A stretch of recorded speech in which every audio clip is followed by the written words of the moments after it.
நான் அதான் சொல்ல வரேன், விஜயனுடைய கொள்கை எதிரி பாஜக அப்படின்றதெல்லாம் ஹம்பக் கிடையவே கிடையாது. பரந்தூர் விவகாரத்திலேயே ஏர்போர்ட் கட்ட போறது யாரு? இந்திய ஒன்றிய அரசு. அதை கண்டிச்சு அவர் பேசலையே அவரு. அப்பயே நான் சுட்டி காட்டினாங்க, கன்ஸ்டன் போராட்டத்துக்கு தாவேகாரன் ஈடுபடுறான், இவர் ஒரு அறிக்கை கூட கொடுக்கல. கடைசியில் கூட்டணிக்கு வந்துருவான்னு நினைக்கிறீங்களா? இவர் அங்கதான் போவாரு. இவர் ரெண்டு காரணம். ஒண்ணு, இவர் நான் தான் இந்த கேள்வி கேட்டேன், ஏங்க உங்களை முதல்வர் ஆகிறதுக்காக எடப்பாடி கட்சி நடத்துறாரு, இல்ல எடப்பாடி முதல்வர் ஆகிறதுக்கு நீங்க கட்சி ஆரம்பிச்சு? அதே நம்புறாரு விஜய். நம்புறாரு, ஆசை யாரை விட்டது? இவர் தான் எனக்கு சொன்னாரு, விஜய் முதல்வர் ஏற்று எடப்பாடி எடப்பாடி வருவார். இது எப்படி? அது அவர் நல்லா சொன்னார். திண்டுக்கல் சீனிவாசன் நேற்று கட்சி ஆரம்பிச்சோன்னா அன்னைக்கு வந்து 400-500 கேட்கறான். 400 கேட்கறான்னு என்ன கேட்கறான்? சீட்டா நோட்டு. அப்புறம் அடிச்சு விட்டு போயிட்டாரு. இதுதான் விஜயனுடைய அரசியல் நடத்துற யோகியதை. சிறப்பு பொதுக்குழு கூட்டி தீர்மானம் போட்டு வாங்கிட்டு இருக்கிறீங்க, தலைமையில தான் ஏத்துக்கிறவங்க தான் அப்படின்னா, அதே மாதிரி எடப்பாடி வாங்கி வச்சிருக்காரு. பொதுக்குழு கூட்டி கூட்டணி போடுறது தொடர்பாக இறுதி முடிவு எடுக்கக்கூடிய அதிகாரம் பொதுச் செயலருக்கு. எல்லாம் கரெக்டா ஒரே ஆங்கிள் போயிட்டு ஒரே புள்ளியில சந்திக்குது. அந்த இடத்துல அமித்ஷா உட்காது, நீ வந்துட்டு இந்த பக்கமா வந்து எடுப்பாரு, நீ அந்த பக்கமா வந்து எடுப்பாரு, அதுல நீ ஒரு 3 கார்ல வந்துவாரு, நீ ஒரு 4 கார்ல. யாரடா ஏமாத்துறீங்க நீங்கெல்லாம்?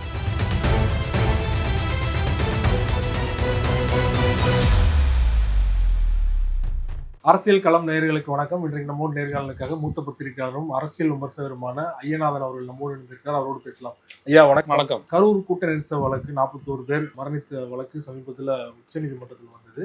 அதுல உயர்நீதிமன்றத்துல விசாரணை தவறா நடக்குதோ, உயர்நீதிமன்ற பதிவாளரையும் இதுல இணைங்க அப்படிங்கிற மாதிரியான ஒரு அப்சர்வேஷன் வந்திருக்கு.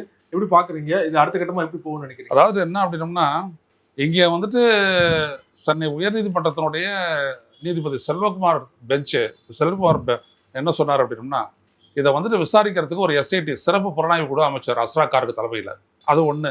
இன்னொரு பக்கத்தில் என்ன அப்படின்னம்னா, இதை CBIக்கு டிரான்ஸ்ஃபர் பண்ணணும் அப்படின்னு சொல்லிட்டு மதுரை நீதிமன்றத்தில் வழக்கு போட்டாங்க TVK சார்பாக. அது என்ன அப்படின்னம்னா, எதுக்காக மாற்றணும், காரணம் சொல்லுங்கன்னு கேட்டாங்க 2 நீதிபதிகள் கொண்ட பெஞ்சு. காரணம் சொல்ல முடியல. இப்போ இருக்கிற நிலையில ரொம்ப இந்த விசாரணை ஆரம்ப கட்டத்தில் இருக்கு.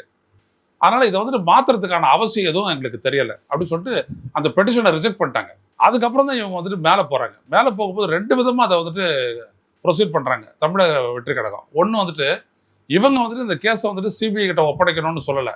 இவங்க வந்துட்டு உச்சநீதிமன்ற பார்வையில் அந்த SIT வரணும் அப்படின்னு சொன்னாங்க. 2வது விஷயம் என்னன்னா, இவங்க இந்த பாதிக்கப்பட்டவங்களை விட்டு இதை வந்துட்டு CBI தான் விசாரிக்கணும்னு சொல்லிட்டு தனியாக பெட்டிஷன் போட சொல்லிட்டு அவங்களோட லாயர் போட்டாங்க. அந்த கதை வெளியில வந்துருச்சு. அவங்க என்ன சொல்லிட்டாரு, இவர் இம்பார்ஷியலா நடக்கணும், ஒருத்தர் ஒரு நியாயமான விசாரணைக்கு உரிமை உடையவங்க தான் அப்படின்னு சொல்லிட்டு என்ன பண்றாரு, CBIக்கு அதை மாத்துறாரு.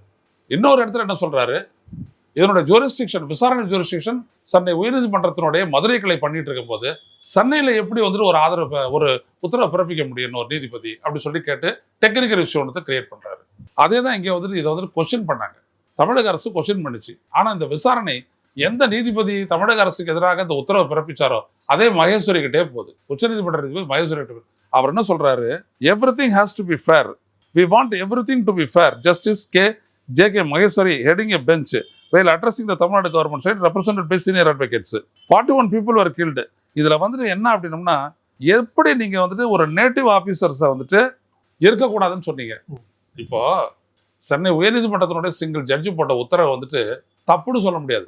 அவர் வந்துட்டு ஜூரிஸ்டிக்ஷனை தாண்டி அவர் பேசினார் அப்படின்னு. It is not a wrong doing. அந்த ஜூரிஸ்டிக்ஷன்ல இருக்கக்கூடிய சொல்றதான் சரி அப்படின்றாரு நீதிபதி மகேஸ்வரி. நல்லா புரிஞ்சுக்கங்க. அப்போ இதை வந்து எடுத்துக்க மாட்டேன்றாரு. இவர் போட்ட அஸ்ரா காருக்கு தலைமையிலான SIT-யை ரத்து பண்ணணும் அப்படின்ட்டாரு. அதே மாதிரி தமிழக அரசு போட்ட ஒரு நபர் ஆணையத்தையும் நீதிபதி அருணா ஜெகதீசன் ஆணையத்தையும் செயல்படக்கூடாது அப்படின்னு சொல்லிட்டாரு. தமிழக அரசுடைய கேள்வி என்னன்னா 2. 1, எதுக்காக அருணா ஜெகதீசன் ஆணையத்தை ரத்து பண்ணி? அது தமிழக அரசு போட்டது. அது உங்களுக்கு எப்படி தலையிடுறதுக்கு தோணுச்சு? அது ஒன்றும் விசாரணை இல்லை. அவங்க வந்துட்டு இது எப்படி நடந்துச்சு அப்படின்றத சொல்ல போறாங்க. அதன் அடிப்படையில் நாங்கள் சில நடவடிக்கை எடுக்க போறோம். தமிழ்நாடு போலீஸ் தனியாக பர்சியூ பண்ணுது விசாரணையை. இன்னொன்று என்ன அப்படின்னம்னா, இந்த SIT பண்றதுல சிறப்பு இன்வெஸ்டிகேஷன் டீம்ல தமிழ்நாட்டை பூர்வீகமாக கொண்ட IPS அதிகாரிகள் இருக்கக்கூடாதுன்னு நீங்க சொன்னீங்களே, எந்த அடிப்படையில் சொன்னீங்க? இப்படி சொல்லலாமா? அதாவது Tamil Nadu native IPS officers on the supervisory committee headed by Justice retired Ajay Yostagi expressly unconstitutional. அது அடிப்படையிலேயே வந்துட்டு அரசமைப்பு சட்டத்துக்கு முரணானது அப்படின்னு சொல்றாங்க. ஏன் அப்படின்னம்னா, இந்த மாதிரியான allegations of political motive or rivalry or common place இப்படியான சொல்றதெல்லாம் யார் வேணாலும் சொல்லிட்டு போகலாம். இப்போ அஸ்ரா காருக்கு மேல நீங்க நோக்க கற்பிக்கிறீங்களா? நான் நீதிபதியை பார்த்து கேட்கிறேன். நீதிபதி மகேஸ்வரி அஸ்ரா காருக்கு வந்துட்டு ஒரு தரப்பா நடந்துக்கு வரேன்னு நீங்க சொல்ல முடியுமா? அஸ்ராக் Kharge native whatever it might be. அவர் சிபிஐல பணியாற்றிருக்காரு, ஒரு பெரிய அனுபவம் மிக்கவர். நேர்மையான அதிகாரி. ஆமா. ஒரு நீதிமன்றத்துக்கு என்ன தேவை அப்படின்னா, இந்த விசாரணை சரியான நபர்கிட்ட இருந்து சரியான திக்கில் போயிட்டு இருக்கான்னு பார்க்கணும். மகேஸ்வரன் என்ன பார்க்குறாருன்னா, தமிழக அரசு பிறப்பிச்சது, தமிழ்நாடு சென்னை உயர்நீதிமன்றம் பிறப்பிச்சது எல்லாமே வந்துட்டு அவங்களுக்கு சாதகமாக தான் இருக்கும், ஃபேராக இருக்காது, நியாயமாக இருக்காதுன்னு ஒரு முடிவுக்கு வர்றாரு. எப்படி வந்தார்? Where is the evidence? அஸ்ராக்காருக்கு தலைமையிலான அந்த எஸ்ஐடி ஒரு தரப்பாக தான் விசாரிக்கணும். எந்த அடிப்படையில் நீங்கள் முடிவுக்கு வந்தீங்க? டிவிக்கே சொல்லலாம், அது இந்த அரசியல் கட்சிக்கு எதிராக எங்களுக்கு எதிரானவங்க, அவங்கள ஆட்சியில் விட்டு அகற்றுறதுக்கு நாங்கள் இருக்கிறோம்னா அவன் சொல்லுவான். ஆனால் நீங்கள் எப்படி நீங்கள் வந்து சிபிஐக்கு மாற்றுறீங்க? அடிப்படை சொல்லுங்க. இந்த வழக்கு தமிழ்நாடு காவல்துறை கிட்ட இருந்து பிடிக்கி சிபிஐ கிட்ட கொடுக்கறதுக்கான அடிப்படையை சொல்லுங்க, ஒரு எவிடன்ஸ். இதோ பாருங்க, அவங்க வந்துட்டு ஒரு எஃப்ஐஆர் இது பண்ணியிருக்காங்க, அதில் இதெல்லாம் இன்க்ளூட் பண்ணல அப்படின்னு யாராவது சுட்டி காட்டினாங்களா? டிவிகே சார்பாகவே சிபிஐ கேட்கல. அவங்க பாதிக்கப்பட்டவங்களை வச்சு தான் அந்த கேஸை போட்டாங்க. அதில் வந்துட்டு ஒரு தூக்கி உடனே ஒப்படைச்சிடுறாரு. அவங்க என்ன சொல்றாங்க? உச்சநீதிமன்றத்தினுடைய கண்காணிப்பின் கீழ் எஸ்ஐடி இன்வெஸ்டிகேட் பண்ணணும்னு. இப்போ ஏற்கனவே தமிழ்நாடு இவர் போட்ட அந்த எஸ்ஐடியை வச்சு உச்சநீதிமன்றத்தை கண்காணிப்பு கொண்டு வந்துடலாம். ஆனால் நீங்கள் என்ன சொன்னீங்க? வேற ஒரு கமிட்டி போட்டு அதில் தமிழ்நாட்டை சேர்ந்தவங்க இருக்கலாம், தமிழ்நாட்டு கேடர் இருக்கலாம், ஆனால் தமிழ்நாட்டுடைய நேட்டிவ் அவங்க இருக்கக்கூடாது அப்படின்னு நீங்கள் சொல்லும் போது you are finding lot of motives. இது தப்பானது, புரியுதுங்களா? அப்போ நான் ஒன்று கேட்குறேன், இது தமிழ்நாடு சம்மந்தப்பட்டது, நீ மகேஸ்வரி என்னோட சம்மந்தப்படாதவன், நீ எப்படி என்னோட வழக்கை விசாரிக்கலாம்? நான் சொல்லலாம் இல்லையா? நீங்கள் நீதிபதி whatever maybe, you have a partial view of Tamil Nadu. நீ இந்த மாதிரி சொல்லியிருக்க, என் வழக்கை நீ விசாரிக்கக்கூடாது அப்படி நான் சொல்லிட்டு போகிறேன். இப்படி ஒருத்தரும் சொல்லிட்டு போனால் என்ன ஆகும்? நீதிமன்றம் என்ன அடிப்படையில்? நீங்கள் திங்கக்கிழமை இந்த உத்தரவு பிறப்பிக்கிறாரு, 13ஆம் தேதி என்ன வந்துச்சு அந்த உத்தரவு பிறப்பிக்கும் போது நீங்கள் என்ன சொல்கிறீங்க? இந்த மாதிரிலாம் உச்சநீதிமன்றத்தினுடைய ஓய்வு பெற்ற நீதிபதி ரஸ்தோகியினுடைய கண்காணிப்பிற்கு கீழே ஒரு எஸ்ஐடி இருக்கும், அந்த எஸ்ஐடியை வந்துட்டு சிபிஐ வந்துட்டு விசாரிக்கும், அதை வச்சு விசாரிக்கும் அப்படின்லாம் சொல்லிட்டீங்க. அவர் ஓவர்சே பண்ணுவார் அப்படின்னு கண்காணிப்பார்னு சொல்லிட்டீங்க. அடுத்த வியாழக்கிழமை இன்னொரு கேஸ் வருது உத்தரப்பிரதேசம் தொடர்பாக. அங்கே இருக்க லெஜிஸ்லேட்டிவ் கவுன்சிலுக்கு பணியாளர்களை நியமனம் பண்ணதில் ஊழல் நடந்திருக்குது, அந்த இதை வந்துட்டு இவங்க விசாரிக்க கூடாது, ஸ்டேட் போலீஸ் விசாரிக்க கூடாது அப்படின்னு சொல்லிட்டு வருது, ஆதாரத்தோட வருது. இது ஒரு சைடுனா போதுன்னு. அப்ப இதே நீதிபதி மகேஸ்வரர் சொல்றாரு, எல்லாத்தையும் தூக்கி சிபிஐக்கு கொடுக்கறதா? அப்பெல்லாம் கொடுக்க முடியாது, ஆதாரம் இருந்தோம் அப்படி சொல்றாரு. இங்க ஆதாரம் எதுவுமே இல்லை. என்ன ஆதாரம் இருக்கு? ஒரு சைடா போனதுக்கான என்ன ஆதாரம் இருக்கு? எதுவுமே இல்லை. ஆனா தூக்கி சிபிஐ கொடுக்குறீங்க. ஆனா அங்க ஆதாரம் கொடுத்த கூட அது கூடாதுன்றீங்க. இது டபுள் ஸ்டாண்டர்ட். 4 நாளுக்குள்ள இந்த மாதிரி ஒரு பல்ட்டி. அப்போ இந்த வழக்கு இதோட போயிட போறதில்ல. இவர் என்னதான் தீர்ப்பு சொன்னாலும் இதன் மேல தமிழ்நாடு அரசு மேல்முறையீடு பண்ண போகுது, புரியுதுங்களா? அதுக்குள்ள இந்த வழக்கு வந்துட்டு எப்படி விசாரிக்கப்படுதுன்றதெல்லாம் வந்துட்டு பாத்துடலாம். நான் என்ன சொல்ல வரேன்னா, ஒரு ஸ்டேட் போலீஸை அது வந்துட்டு பார்ஷியலா தான் விசாரிக்கும், ஒரு தரப்பா நின்று தான் விசாரிக்கணும். நீங்க எப்படி முடிவு வந்தீங்க? கண்ணுக்கு எதிராக வெளிப்படையா நடந்த சம்பவம், இங்கேயோ ஒரு இடத்துல ரகசியமா நடந்த ஊழல், இது கொலை குற்றம் கிடையாது, கண்ணுக்கு முன்னாடி நடந்தது சம்பந்தம். அதான் சொல்ல வரேன். ஸோ நீதிபதி மகேஸ்வரி அந்த தீர்ப்பு, அந்த உத்தரவு சரியானது அல்ல. பதிவாளரையும் வந்து சேர்க்க சொல்லியிருக்காங்க, அவங்களும் வந்து ஆஜராக. பதிவாளர் என்ன சொல்றது? அது ஒரே ஒரு விஷயம் தாங்க, டெக்னிக்கல் விஷயம். அங்க சரி, அதாவது ஜூரிஸ்டிக்ஷன் வந்துட்டு ப்ராப்பர் ஜூரிஸ்டிக்ஷன் என்னது, அப்ரோப்ரியேட் நீதிமன்றம் எது மதுரைக்குல, அதையே நீங்க எடுத்து விசாரிக்கிறீங்க, எப்படி அனுமதிச்சீங்கன்னு ரெஜிஸ்ட்ரார்கிட்ட விளக்கம் கேட்கிறாரு.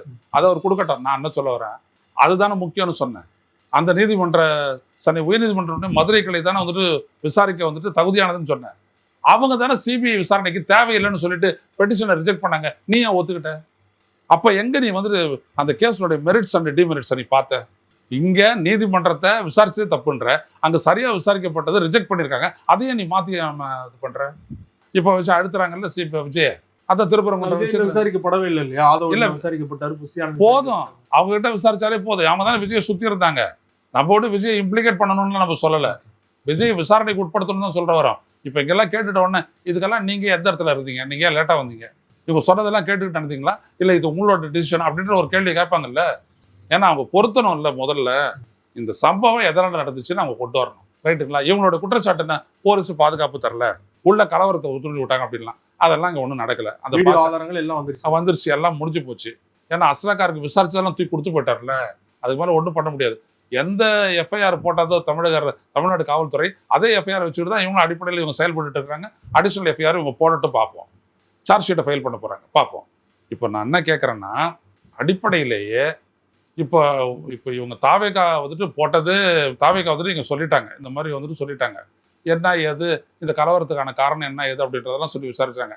இப்போ இப்படிப்பட்ட ஒரு சூழல்ல இந்த கேஸில் வந்துட்டு தாவேகா பண்ணது போலீஸினுடைய அது போட்டிருக்காங்க, ஒரு 220 நினைக்கிறேன் ஒரு செக்ஷனை போட்டிருக்கிறாங்க. அந்த செக்ஷன் படி அப்ரோப்ரியேட் அத்தாரிட்டினுடைய அட்வைஸை வந்துட்டு நீங்கள் உதாசீனப்படுத்துறீங்கன்ற ஒரு செக்ஷன் இருக்குது. அவங்க அட்வைஸ் பண்ணாங்களா இல்லையா? ஆமாம் அட்வைஸ் பண்ண. நீங்கள் ஏன் கேட்கல? பஸ்ஸை எடுத்துகிட்டு போய் திரிச்சிங்க. அதானே அது எல்லா பத்திரிகையும் ரிப்போர்ட் ஆயிருக்குது. பஸ்ஸை திரிச்சு சொல்லிட்டு தான் 2 பக்கமும் ஜனங்க பின்னுக்கு தள்ளப்பட்டாங்க. அதுதான் வந்துச்சுன்னு. இப்போ இதை வச்சுக்கிட்டு இவங்க தாராளமாக விஜயை ப்ரெஸ் பண்ணலாமா? கூட்டணிக்கு ப்ரெஸ் பண்ணவும் முடியுமா முடியாதா? இது ஒன்றும் இல்லை, கேஸ் ஒன்றும் மாற்றி போட வேணாம். இதை சொல்லி காட்டிட்டு மிரட்டிட்டு இதை வந்துட்டு தேர்தலுக்கு பிறகு இழுத்துட்டு போகலாம். தேர்தலுக்கு பிறகு இதை வந்துட்டு யாரும் கண்டுக்க போகிறதில்ல. யாரோ ஒரு அனாமதேயமாக தானே 41 பேர் செத்து போனாங்க. அதில் என்ன இருக்குது? இப்போ கும்பமேளாவில் கூட 1700 பேர் காண போனாங்க. அதை பற்றி ஏதாவது பேசியிருக்கான்னு அந்த நாட்டில் ஒன்றும் கிடையாது. அந்த மாதிரி இதையும் வந்துட்டு அனாமதேய மரணங்கள் மாதிரி இது போயிட்டே இருக்கும். அதான் கொடுத்துட்டோமே, அவங்க ஒரு 2 லட்சம் கொடுத்தாங்க, தமிழக அரசு ஒரு 10 லட்சம் கொடுத்தது, விஜய் ஒரு எல்லாம் 32 லட்சம் ஒரு குடும்பத்துக்கு போயிடுச்சு, அவ்வளோதான் அப்படி சொல்லிட்டு போயிட்டே இருப்பாங்க. ஆனால் ப்ரெஷரு விஜய் கூட்டணிக்கு வரணும்ட்டு. அது எங்கே எதிரொலிக்குது? திருப்பரங்குன்ற விவகாரத்தில் 10 நாள் அவர் பேசவே இல்லை. 11ஆவது நாள் வந்துட்டு பார்த்தீங்கன்னா CTR நிர்மல்குமார் பேசுவார். என்ன பேசுறாரு? தமிழக ஒழுங்கா வாதம் வைக்கலன்னு பேசுறாரு. ஒழுங்கா வாதம் வைக்கல. நீ என்ன வாதம் வைக்கிற? அப்போ சொல்லு, தமிழ்நாடு அரசு வைக்க நேற்று கூட வாதம் வச்சிருது. என்ன வாதத்தை வைக்கல சொல்லு. வாதம் வைக்கலன்னு சொல்லிட்டு தமிழக அரசு குறை சொல்ல போறிய எந்த அடிப்படையில் நீதிபதி இந்த தீர்ப்பை வழங்கினாரு? அது சரியா தப்பான்றதையே சொல்ல முடியல உன்னால. 2 காரணம். ஒண்ணு, இந்த சம்பந்தப்பட்ட நிர்மல்குமார் RSS. இன்னொரு காரணம், பயப்படுறீங்க. இது வரைக்கும் ஒரு அறிக்கை கூட வராது. விஜய் கிட்ட வரவே வராது. நான் அதான் சொல்ல வரேன், விஜயனுடைய கொள்கை எதிரி பாஜக அப்படின்றதெல்லாம் ஹம்பக்கு கிடையவே கிடையாது. அவருக்கு பரந்தூர் விவகாரத்திலேயே ஏர்போர்ட் கட்ட போறது யாரு? இந்திய ஒன்றிய அரசு. அதை கண்டிச்சு அவர் பேசலையே அவரு. அப்பயே நான் சுட்டி காட்டினேன். டங்ஸ்டன் போராட்டத்துக்கு தாவேகாரன் ஈடுபடுறான், இவர் ஒரு அறிக்கை கூட கொடுக்கல. கடைசியில் கூட்டணிக்கு வந்துருவான்னு நினைக்கிறீங்களா? இவர் அங்கதான் போவாரு. இவரை 2 காரணம். ஒண்ணு, இவர் வந்து தனித்து நின்று ஜெயிக்க முடியாது, அந்த கான்பிடன்ஸ் இவர்கிட்ட இல்லை. இவர் அதிமுக அவருடைய அலையன்ஸ் தான் இவர் ரொம்ப விரும்பினது. அதிமுக பாஜக அலையன்ஸ்ல இருக்குது. அந்த தலைமையில விஜய் CM ஏத்துட்டு வரவும் கூட்டணிக்கு வரலாம்னு சொல்றாங்க இல்லையா? அதெல்லாம் சும்மா டுபாக்குறதோ. இப்ப இவர் கூட சொல்றாரு, எடப்பாடி என் தலைமையில தான் ஆட்சி அப்படின்றாரு. இதெல்லாம் நடக்க போறதா? அதெல்லாம் விஜய் தலைமையில, விஜய் தான் முதலமைச்சர் வேட்பாளர்னா அவர் ஜெயிக்க போறாரா? நம்புறாங்க இல்லையா அவங்க? நம்பல, காட்டுறாங்க நம்மளுக்கு அந்த மாதிரி. விஜய் ஜெயிக்க போறாரா? அப்ப 234 நீங்க வந்தா வாங்க, வரலன்னா போங்க, நம்ம தனியா போறோம் அப்படி சொல்லிட்டு போலாமே. நீ விஜயகாந்த் மாதிரி ஏன் போல? விக்கிரவாண்டி மாநாடு நடத்துறதுக்கு முன்னாடியில இருந்தே நீ அதிமுக பேச்சுவார்த்தை நடத்திட்டு. அவன் ஜான் ரொம்ப கில்லாடி, உங்களை முதல்வர் ஆகிறதான் பேசுறோம் அப்படின்னு சொல்லி பேசிட்டு இருக்கிறான். நான் தான் இந்த கேள்வி கேட்டேன், ஏங்க உங்களை முதல்வர் ஆகிறதுக்காக எடப்பாடி கட்சி நடத்துறாரு, இல்ல எடப்பாடி முதல்வர் ஆகிறதுக்கு நீங்க கட்சி ஆரம்பிச்சு? அதே நம்புறாரு விஜய். நம்புறாரு. ஆசை யாரை விட்டது? இவர் தான் எப்படி சொன்னாரு, விஜய் முதல்வராக ஏற்று எடப்பாடி வருவாரு. இது எப்படி? அது அவர் நல்லா சொன்னார். திண்டுக்கல் சீனிவாசன் நேற்று கட்சி ஆரம்பிச்சோன்னா அன்னைக்கு வந்து 400-500 கேட்கறான். 400 கேட்கறான்னு என்ன கேட்கறான்? சீட்டா, நோட்டு. அப்புறம் அடிச்சு விட்டு போயிட்டாரு. இவர் தான் விஜயனுடைய அரசியல் நடத்துற யோகியதை. அப்புறம் இதுல என்ன இருக்குதுங்க? அப்ப நீங்க அவங்களோட போயிட்டு கூட்டணி கடைசியில ஒண்ணு சொல்ல போறீங்க, திமுகவிடம் இருந்து தமிழ்நாட்டை காக்க வேண்டும், இந்த முடிவு எடுத்தோம், இந்த முடிவு எடுத்துட்டோம் அப்படின்னு சொல்றதுக்காகத்தான் சிறப்பு பொதுக்குழு கூட்டி தீர்மானம் போட்டு வாங்கிட்டு இருக்கிறீங்க. இல்லாட்டி உங்க தலைமையில தான் ஏத்துக்கிறவங்க தான் அப்படின்னா அதை சொல்லிட்டு பேசாத இருக்கலாமே. அப்புறம் சிறப்பு பொதுக்குழு எதுக்கு? அப்புறம் தீர்மானம் எதுக்கு? அதே மாதிரி எடப்பாடி வாங்கி வச்சிருக்கிறாரு. பொதுக்குழு கூட்டி கூட்டணி போடுறது தொடர்பாக இறுதி முடிவு எடுக்கக்கூடிய அதிகாரம் பொதுச் செயலருக்கு. எல்லாம் கரெக்டா ஒரே ஆங்கிள் போயிட்டு ஒரே புள்ளியில சந்திக்குது. அந்த இடத்துல அமித்ஷா உட்கார்ந்து இருக்கிறாரு. நீ வந்துட்டு இந்த பக்கமா வந்து எடுப்பாரு, நீ அந்த பக்கமா வந்து நினைப்பாரு.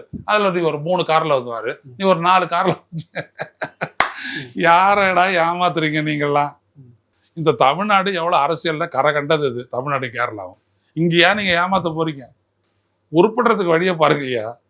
கொள்கை எதிரி, அரசியல் எதிரி, புடலங்க எதிரி, இதெல்லாம் என்ன விதமான ஜோக்கு? இதெல்லாம் கொள்கை எதிரி அப்படின்னோம்னா இந்த இடத்துல நீ எவ்வளவு பேசியிருக்கணும்.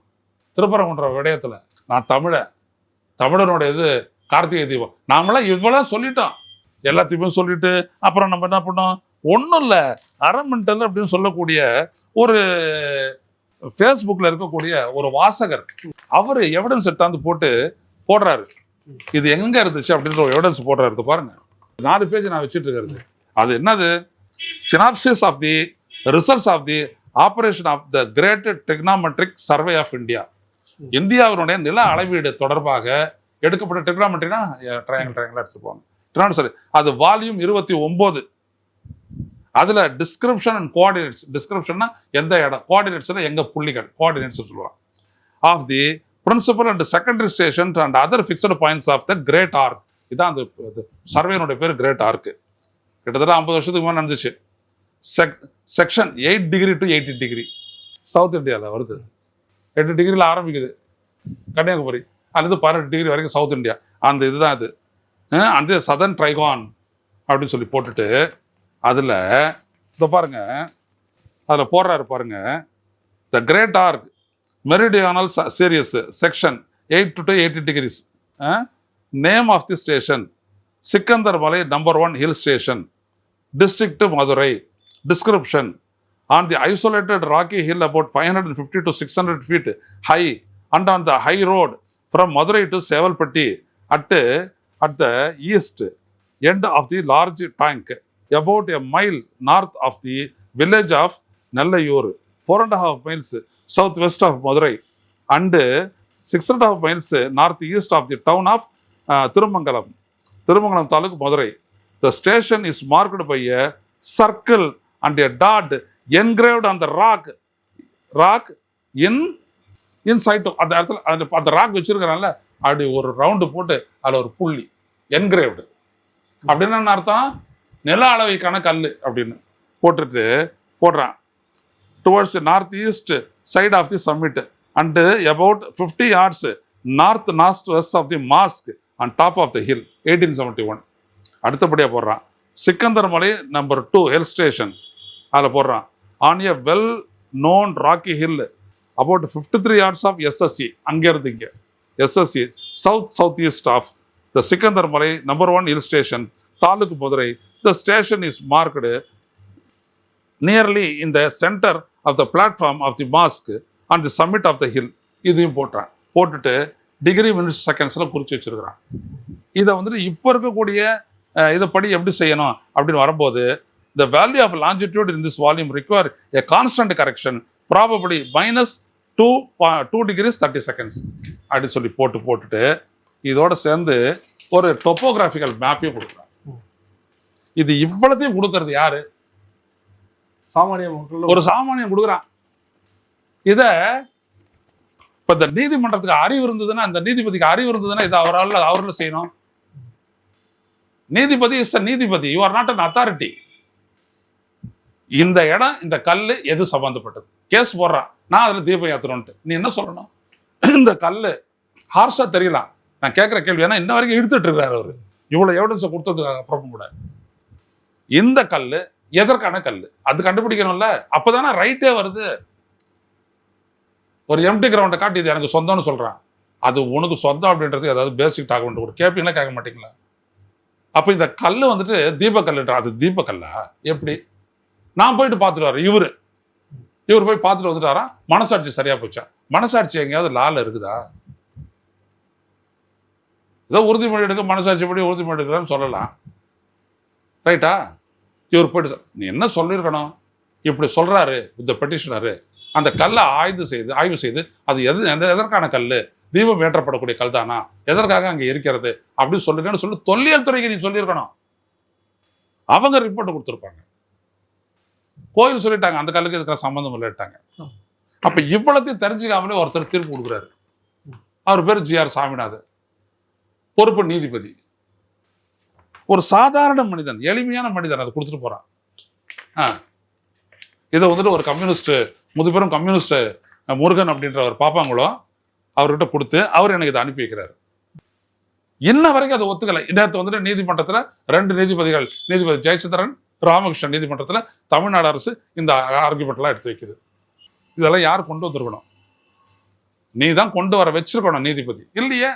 போராட்டம்லாம் நடைபெற்று இருக்குது. ஆமா, நீங்க ஒரு கட்சி, எது தமிழக வெற்றி கழகம், நீங்க இன்னொரு கட்சி அனைத்து இந்திய அண்ணா திராவிட முன்னேற்ற கழகம், உங்களுக்கெல்லாம் இதெல்லாம் எட்டவே எட்டாதா?